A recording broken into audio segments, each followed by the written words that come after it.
மயிலாடுதுறையில் உள்ள பழமை வாய்ந்த தருமபுரம் ஆதீனத்தின் ஆதீனகர்த்தா தொடர்புடைய ஆபாச வீடியோ மற்றும் ஆடியோ இருப்பதாக கூறி பணம் கேட்டு மிரட்டல் விடுத்த விவகாரத்தில் மயிலாடுதுறை போலீசார் 9 பேர் மீது வழக்கு பதிவு செய்தனர். இதில் பாஜக மாவட்ட தலைவர் உள்பட 5 பேர் இதுவரை கைது செய்யப்பட்டு மயிலாடுதுறை கிளை சிறையில் அடைக்கப்பட்டுள்ளனர். இவர்களில் 2 பேரின் ஜாமீன் மனுவை 3 நாட்களுக்கு முன்பு சென்னை உயர்நீதிமன்றம் தள்ளுபடி செய்திருந்தது. இந்நிலையில் மயிலாடுதுறை நீதிமன்றத்தில் ஜாமீன் கேட்டு விண்ணப்பித்திருந்த சீர்காழி பாஜக முன்னாள் ஒன்றிய செயலாளர் விக்னேஷ், தஞ்சை வடக்கு மாவட்ட பாஜக பொதுச் செயலாளர் வினோத் ஆகிய இருவரின் ஜாமீன் மனுவையும் மயிலாடுதுறை நீதிமன்றம் நிராகரித்துள்ளது.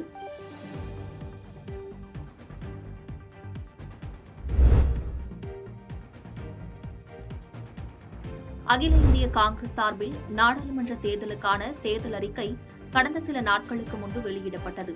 இந்நிலையில் இந்த தேர்தல் அறிக்கையில் உள்ள சில வாக்குறுதிகள் இந்தியாவை பிளவுபடுத்துவதும் மக்களை மதவாத பிரிவினை ஏற்படுத்தும் நோக்கில் உள்ளதாக பாஜகவினர் எதிர்ப்பு தெரிவித்தனர். இதுகுறித்து பாஜக பெருங்கோட்ட பொறுப்பாளர் செய்தியாளர்களிடம் பேசினார். காங்கிரஸ் தேர்தல் அறிக்கை நாட்டு மக்களிடையே பிரிவினையை ஏற்படுத்தும் முயற்சியாக இருக்கிறது என்றும், இதுபோன்ற தேர்தல் அறிக்கைகளால் வாக்கு வங்கி அரசியலை காங்கிரஸ் முன்னிறுத்துவதாக குற்றம் சாட்டினார். மேலும் பிரதமர் மோடியின் பேச்சு குறித்து எதிர்க்கட்சியினரின் தவறான கருத்து பதிவுக்கு கண்டனம் தெரிவிப்பதாக கூறினார்.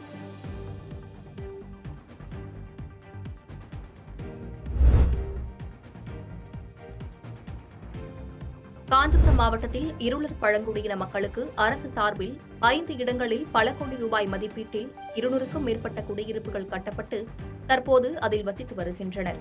அவ்வகையில் காஞ்சிபுரம் அடுத்த விப்பேடு ஊராட்சிக்குட்பட்ட குண்டுகுளம் பகுதியில் சுமார் 58 வீடுகள் 2 கோடி மதிப்பீட்டில் கட்டப்பட்டது. இங்கு அனைத்து அடிப்படை வசதிகளும் செய்யப்பட்டிருந்த நிலையில் இறந்தவர்களை அடக்கம் செய்ய இடுகாடு ஒதுக்கப்படவில்லை. இந்நிலையில் அப்பகுதியைச் சேர்ந்த வசந்தா என்பவர் உடல்நலக்குறைவால் உயிரிழந்த நிலையில் அவரின் உடலை நல்லடக்கம் செய்ய அருகிலுள்ள கிராமத்தில் இடமளிக்க மறுத்துள்ளனர். இதுகுறித்து அறிந்த வட்டாட்சியர் தற்காலிகமாக தாயார்குளம் சுடுகாட்டில் நல்லடக்கம் செய்ய ஏற்பாடு செய்து உடல் அடக்கம் செய்யப்பட்டது. இறந்தவரின் உடலை நல்லடக்கம் செய்ய பல மணி நேரம் போராட்டத்தை சந்திக்கும் நிலை பெரும் மன உளைச்சலை ஏற்படுத்தியுள்ளது. மேலும் விரைவில் இடவசதி ஏற்படுத்தி தர வேண்டும் என பழங்குடியின மக்கள் கோரிக்கை வைத்துள்ளனர்.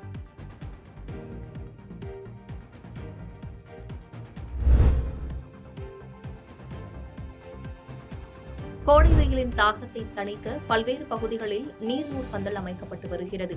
அந்த வகையில் விழுப்புரம் மாவட்டம் நாட்டார்மங்கலம் பகுதியில் அதிமுக சார்பில் நீர்மூர் பந்தல் திறப்பு நிகழ்ச்சி நடைபெற்றது. இந்நிகழ்ச்சியில் அதிமுக மாநிலங்களவை உறுப்பினரும் முன்னாள் அமைச்சருமான சி.வி. சண்முகம் கலந்து கொண்டு பொதுமக்களுக்கு மோர் மற்றும் குளிர்பானங்கள், பழ வகைகளை வழங்கினார். இதேபோன்று திண்டிவனம் அடுத்த தீவனூர் மற்றும் ரெட்டனை பகுதியில் அதிமுக மயிலம் மேற்கு ஒன்றியம் சார்பாக 2 இடங்களில் நீர்மூர் பந்தல் திறந்து வைக்கப்பட்டது.